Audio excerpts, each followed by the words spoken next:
நடிகை மீது கை வைத்த 3 ஐபிஎஸ் அதிகாரிகள் என்ன ஆனார்கள்? ஒன்று சேரக்கூடிய விஜய் டிவி பெண் தொகுப்பாளினிகள். விஜய்க்கு 275 கோடி சம்பளம், என்ன உருட்டு? இது எல்லாத்த தான் இன்னைக்கு நம்ம பார்க்க போறோம்.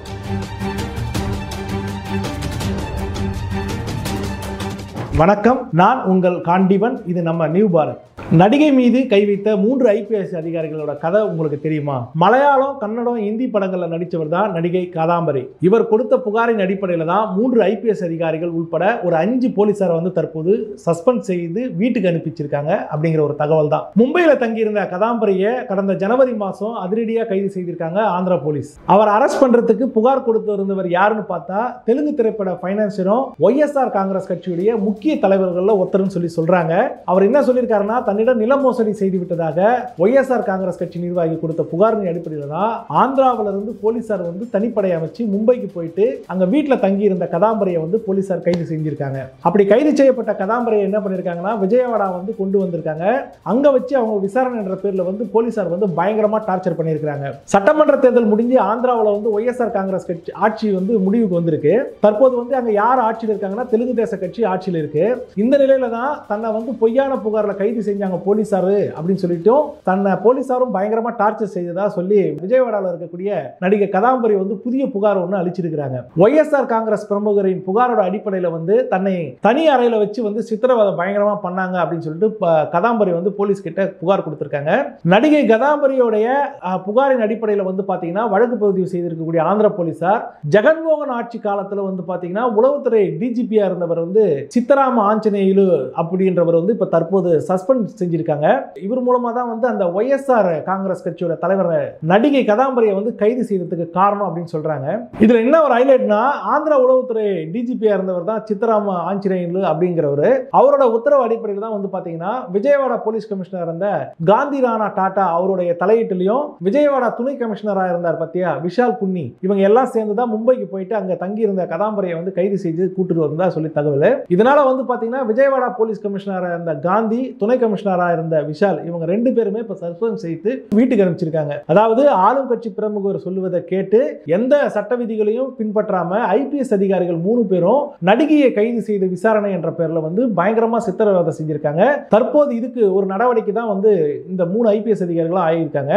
இதுக்கு நடுவுல பாத்தீங்கன்னா ஒய்எஸ்ஆர் பிரமுகர் சொல்லி தான் உளவுத்துறை டிஜிபியா இருந்த ஆஞ்சநேயுலு நடிகை கைது செய்தாரா, அப்படி இல்லைன்னா அதிகாரத்திலிருந்து வேற யாராவது ஒரு முக்கிய பிரமுகர் இதுக்கு தொடர்பு இருக்குமா அப்படின்னு சொல்லிட்டு காவல்துறை வட்டாரத்தில் ஒரு பெரிய விசாரணை பண்ணிட்டு வந்துட்டு இருக்காங்க. அடுத்ததா விஜய் டிவில ஒரு பெரிய கலகம் ஏற்பட்டிருக்கு. அது இன்னும் நம்ம பார்ப்போம். மணிமேகலை விஜய் டிவில இருந்து வெளியேறதுக்கு அப்புறம் பாத்தீங்கன்னா அங்க ஒரு பெரிய கலகம் ஏற்பட்டிருக்கக்கூடிய சூழ்நிலை உருவாகி இருக்குதான். விஜய் டிவியை பொறுத்த வரைக்கும் பாத்தீங்கன்னா தங்களோட இணைந்து யாரெல்லாம் பயணிக்கிறாங்களோ எல்லாரையும் வளர்த்து விடக்கூடிய ஒரு பண்பு விஜய் டிவிக்கு இருக்கும். ஃபார் எக்ஸாம்பிள் பாத்தீங்கன்னா சிவகார்த்திகேயன், சந்தானம் இவங்களுடைய வளர்ச்சியில பாத்தீங்கன்னா விஜய் டிவி பெரிய பங்கு விஜய் டிவிக்கு மட்டும்தான் இருக்கு. இது வேற யாருக்கும் இல்லைன்னு கூட சொல்லலாம். இதே போலதான் பாத்தீங்கன்னா டிடி, பாவனா, பிரியங்கா, ஜாக்லின், இந்த ராமர் அப்படின்னு சொல்லிட்டு பாத்தீங்கன்னா விஜய் டிவில யாரெல்லாம் இன்ட்ரோடியூஸ் ஆறாங்களோ அவங்க எல்லாம் பாத்தீங்கன்னா பட்டி தொட்டி எங்கும் பெரிய பிரபலமா ஆகிற அளவுக்கு அவங்களை உயர்த்தி இருக்கிறாங்க. ஆனா சில வருஷங்களா பார்த்தோன்னு வச்சுக்கலாம், விஜய் டிவில பிரியங்கா அப்படின்னு சொல்லிட்டு ஒரே ஒரு நபரை மட்டும் மையமா வச்சு பாத்தீங்கன்னா ஒட்டுமொத்த விஜய் டிவியும் இயங்குறதா அப்படி ஒரு புகார் இருக்கு.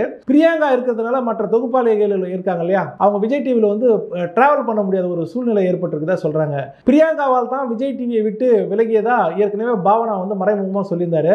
இதே போலதான் பிக் பாஸ்ல அனிதா சம்பத் கூட பிரியங்கா ஒரு டாக்ஸிக் அப்படின்னு சொல்லிட்டு தெரிவிச்சிருந்தாங்க.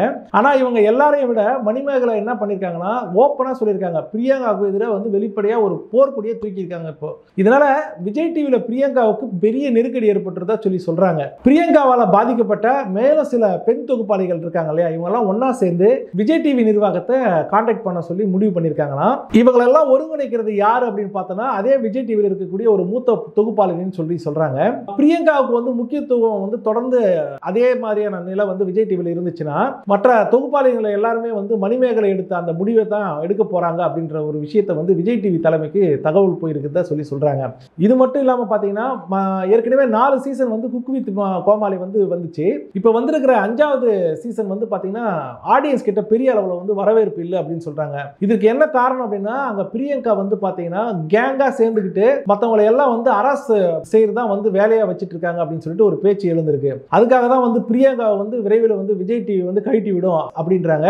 அப்படி இல்லைன்னா விஜய் டிவிக்கு எதிராக பெண் தொகுப்பாளிகள் வந்து ஒரு போர்க்கொடியை தூக்கி வெகுண்டு எழுதக்கூடிய வாய்ப்பு இருக்கிறதா சொல்லி இருக்காங்க. சரி, என்னதான் நடக்க போகுதுன்றதை பொறுத்து தான் பார்க்கணும் விஜய் டிவில.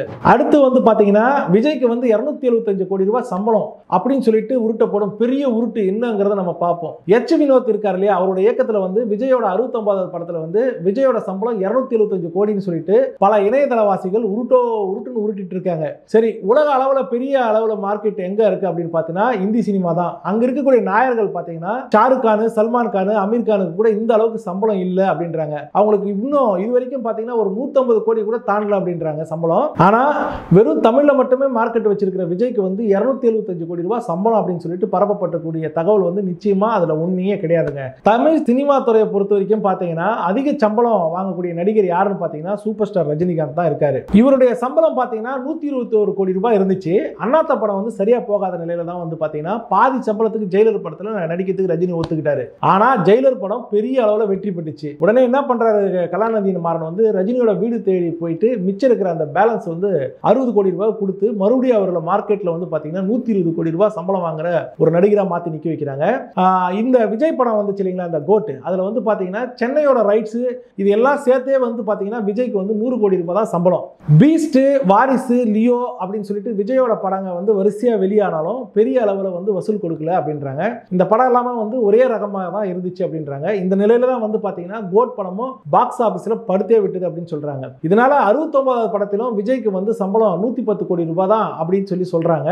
ஆனா அரசியல் கனவுல இருக்கக்கூடிய விஜய் வந்து அரசியல் களம் இறங்கியதும் 275 கோடி ரூபாய் சம்பளத்தை விட்டு கொடுத்துட்டு தான் மக்களுக்கு பணியாற்ற வந்திருப்பதா சொல்லி உருட்டுவதற்கு வசதியா தான் தற்போதே விஜயோட சம்பளம் வந்து பாத்தீங்கன்னா மிகைப்படுத்தி சொல்லி வரதா சொல்லிட்டு விஜயோட தரப்பு சொல்றாங்க. மீண்டும் ஒரு தொகுப்பில் உங்களை சந்திக்கும் வரை உங்களிடம் இருந்து விடைபெறுவது எப்போது போல் நான் உங்கள் காண்டீவன்.